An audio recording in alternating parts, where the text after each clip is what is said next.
कहते हैं कि जब माँ के गर्भ में बालक एक महीने का होता है ना, तब एक अंगूठे भर का होता है। एक महीने का बालक हो जाए तब एक अंगूठे भर का होता है। जब माँ के गर्भ में बालक 3 महीने का हो जाए तब उसके सिर का निर्माण होता है, और 7वां महीना जैसे पूर्ण हो जाए उसके पूरा संपूर्ण शरीर बन जाता है। 7वें महीने बाद जैसे उसे याद आता है कि मैं कहाँ हूं, वो देखता है कि मैं तो मलमूत्र में पड़ा हुआ हूं माँ के गर्भ में। सज्जनों, शास्त्र एक बात और कहता है कि गर्भवास समम दुखो भूतो न भविष्यति। जो बालक को माँ के गर्भ में दुख तकलीफ होती है ना, भूतो न भविष्यति, ना कभी हुई है ना कभी होगी।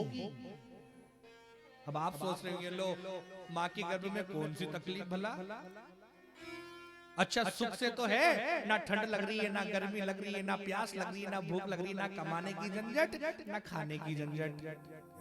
सुखी तो है माँ के गर्भ में बालक? नहीं सज्जनों, नहीं, माँ के गर्भ में बालक सुखी नहीं होता।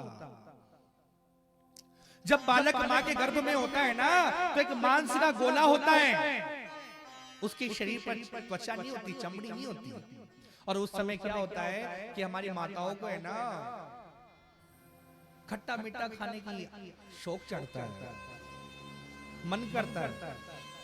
कभी मिर्ची वाला भोजन करने का मन करता है, कभी मीठा खाने का मन करता है। अब सोच के देखिए, मान लीजिए आपका हाथ लीजिए, उस हाथ की चमड़ी को आप निकाल दीजिए और उसके ऊपर से फिर आप नमक मिर्ची डालिए, कैसा लगेगा आपको? ऐसे ही वो बालक के माँ के गर्भ में मांस का गोला होता है। माँ जैसे ही मिर्ची वाले पदार्थ खाती है, भोजन सेवन करती है, जैसे वो मिर्ची पेट में जाती है, उस बालक को स्पर्श करती है, वो बालक तिल मिला उठता है, बचाओ बचाओ बचाओ। लेकिन बचाए कौन? बचाए कौन? उसकी कोई सुनने वाला ही नहीं है। अगर माँ मीठा खा ले तो माँ के गर्भ में जब मीठा खाएगी माँ, तो गर्भ में जाकर वो मीठा की वजह से छोटे छोटे कीटाणु उत्पन्न हो जाएंगे वहीं पर, और वो कीटाणु उसी बालक को नोच नोच कर खाएंगे। वो बालक चिल्लाएगा बचाओ बचाओ, लेकिन बचाने वाला कोई नहीं मिलेगा। फिर उसे उसके जन्म जन्मांतर की बातें याद आती है। मैंने ऐसे कौन से बुरे कार्य किए जिसकी वजह से आज मुझे नरक देखना पड़ रहा है, नरक की यातना भोगनी पड़ रही है। माँ के गर्भ को नरक बोलता है वो बालक। फिर उसे उसके जन्म जन्मांतर की बातें याद आती है। मैंने ऐसा कौन सा कार्य किया था जिसकी वजह से आज मुझे ये दिन देखना पड़ रहा है? फिर भगवान से माफी मांगता है, हे प्रभु, हे नाथ, गलती हो गई, बस एक बार और मुझे इस नरक से बाहर निकाल दे।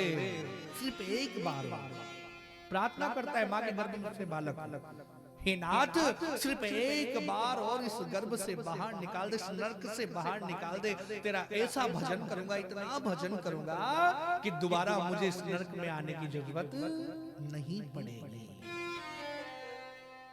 प्रार्थना करते करते 9वां महीना पूर्ण होता है। जैसे 10वां महीना प्रारंभ होता है, प्रसव का वेग आता है, बालक जैसे ही माँ के गर्भ से बाहर आता है सब कुछ भूल जाता है।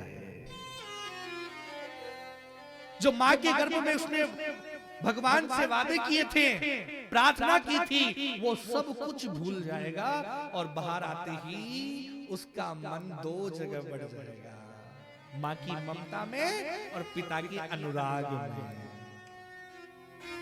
अब आप लोग सोच रहे होंगे, हे भगवान, बालक जब माँ के गर्भ में था ना बड़ी तकलीफ थी, अब तो बाहर आ गया, अब तो सुखी होगा, अब तो सुखी होगा, अब तो बाहर आ गया। नहीं सज्जनों, नहीं, बालक अभी भी सुखी नहीं है।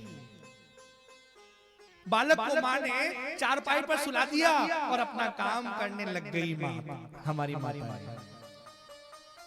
अब बालक को छोटे छोटे खटमल काट रहे, मच्छर काट रहे हैं, लेकिन कह नहीं सकता कि मुझे मच्छर काट रहे हैं, क्योंकि भगवान ने अभी तो बोलने का क्षमता दी नहीं है। मच्छर काट रहे, रोने लगता है, माँ दौड़ी दौड़ी आती है, अपना स्तनपान करवाती, चुप हो जाता है, फिर सुला के फिर काम करने लग जाती है।